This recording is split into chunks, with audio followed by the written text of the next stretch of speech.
গ্রাম 700 গ্রাম দিতে মাংস, 100 গ্রাম দিতে তেল, আর 200 গ্রাম দিতে দুটো আড্ডি। ধরো 1 কেজি করে মাংস, 1 কেজি করে মাংস বাটা তো 8 কেজি, একসাথে না 9 কেজি আনলে একটু বেশি হতো না তোমরা?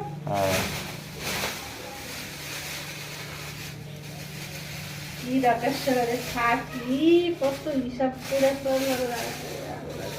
কিন্তু 4,000 টাকার বাজারে ধরো আমরা তো 3 জন মানুষ চলবো, যার ঘরে 5 জন মানুষ থাকে, 4,000 টাকা বাজারে এক সপ্তাহে যায় না। আল্লাহ, কি অবস্থা দেশে। ধরো ধরো ধরো ধরো ধরো ধরো ধরো 2 লাখ করছে। বসে আসতেছে না বুঝছো? গরুর মাংস ইতে 2 কেজি টাকা, হাফ কেজি আনো। এই এটা কি আমার গাদা দাঁড়িয়ে দিন ধরে 2 কেজি রেখে খাওয়া নিলে নে আরে ফাও, উঠাও উঠাও উঠাও নিয়ে উঠা। মাছটা মনে কাঁচা মাছটা ভালো হয়েছে তাই না ভালো হয়, এটা গন্ধ করবো না। এটা করে নিয়ে কি